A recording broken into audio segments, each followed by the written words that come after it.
ناظرین، آج کل سوشل میڈیا کا دور ہے اور سوشل میڈیا پر لوگ طرح طرح کی افواہیں پھیلاتے نظر آتے ہیں۔ ان میں سے ایک افواہ 2025 میں امام مہدی علیہ السلام کے آنے کی بھی ہے۔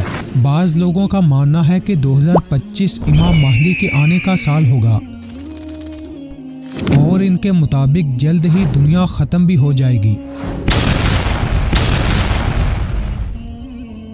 ایسی افواہیں پھیلانے والے لوگوں کو یاد دلاتے چلیں کہ امام مہدی کوئی عام شخصیت نہیں ہے۔ امام مہدی علیہ السلام 12 اماموں میں آخری امام اور خلیفۃ اللہ ہیں۔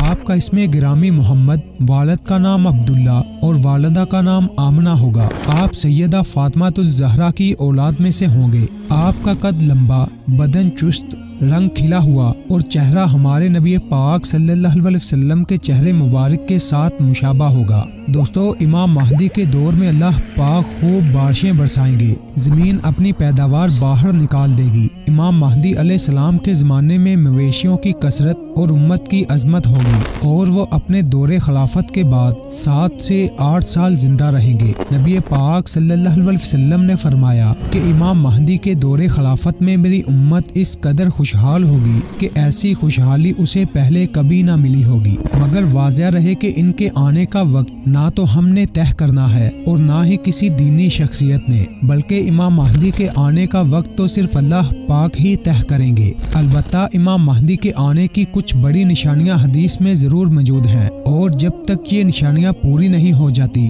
ہمیں سوشل میڈیا پر ایسی افواہیں پھیلانے سے گریز کرنا چاہیے۔ آئیے آپ کو ذرا ترتیب سے بتاتے ہیں کہ امام مہدی کے آنے سے پہلے کیا ہوگا۔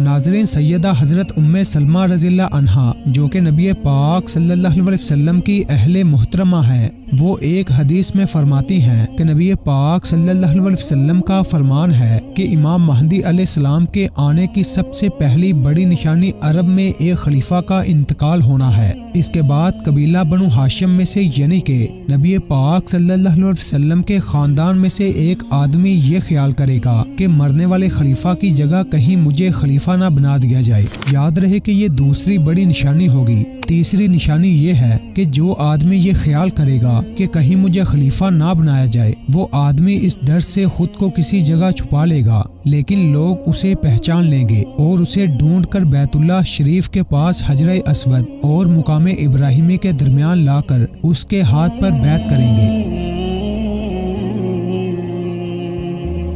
چوتھی نشانی یہ ہے کہ جیسے ہی لوگ اس آدمی کے ہاتھ پر بیعت کریں گے تو لوگ جان جائیں گے کہ یہی امام مہدی علیہ السلام ہے۔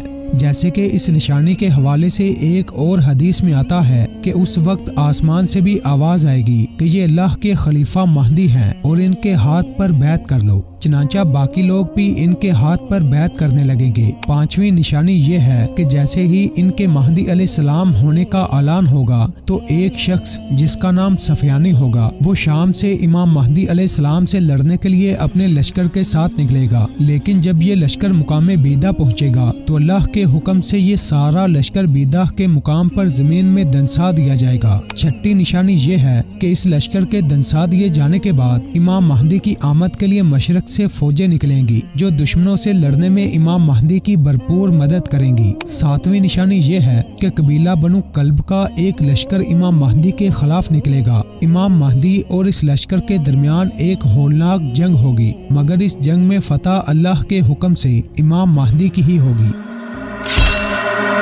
آٹھویں نشانی یہ ہے کہ اس کے بعد امام مہدی علیہ السلام مسلمانوں پر خزانوں کو کھول دیں گے، جیسے کہ ایک حدیث میں نبی پاک صلی اللہ علیہ وسلم نے فرمایا، مہدی میرے خاندان کا فرد ہوگا جو میری امت پر بھر بھر کر مال تقسیم کرے گا۔ نویں نشانی یہ ہے کہ مال تقسیم ہونے کے بعد پوری دنیا میں صرف مسلمانوں کا راج ہوگا۔ اس دور میں مسلمانوں کے پاس طاقت اور دولت کی کوئی کمی نہیں ہوگی۔ امت کے جو غریب لوگ ہوں گے ان کے حالات کافی اچھے ہوں گے اور مسلمانوں کے راج کا یہ سلسلہ اسی طرح کچھ سال تک چلتا رہے گا۔ امام مہدی کے آنے کی 10ویں نشانی یہ ہے کہ اس کے بعد دجال کا خروج ہوگا۔ دجال کے آنے کے بعد مسلمانوں کو ایک بار پھر سے بڑی آزمائش کا سامنا کرنا پڑے گا۔ دجال کا مقابلہ کرنے کے لیے اللہ پاک حضرت عیسیٰ علیہ السلام کو دوبارہ دنیا پر مبعوث فرمائیں گے۔ عیسیٰ علیہ السلام اور امام مہدی علیہ السلام مل کر دجال کا مقابلہ کریں گے، اور پھر دجال کو شکست دینے کے بعد قیامت کافی قریب آ جائے گی، اور پھر اچانک ایک دن دنیا ختم ہو جائے گی۔ یاد رہے کہ امام مہدی کے آنے کی یہ ساری ترتیب ہے، اور جب تک ترتیب سے یہ ساری نشانیاں پوری نہیں ہو جاتی تب تک نہ تو امام مہدی علیہ السلام کا ظہور ہو سکتا ہے اور نہ ہی قیامت آ سکتی ہے۔ اس لیے سوشل میڈیا پر اپنے سے پیشن گوئی کرنا کہ 2025 امام مہدی کا سال ہوگا یا فلاں سال قیامت آ جائے گی، بے مقصد باتیں ہیں جنہیں پھیلانے سے پرہیز کرنا چاہیے۔ ویڈیو سے نالج ملا ہو تو ویڈیو کو لائک، شیئر اور ساتھ چینل کو سبسکرائب لازمی کیجیے گا تاکہ آنے والی انفارمیٹیو ویڈیوز بھی آپ کے نالج میں اضافہ کرتی رہیں۔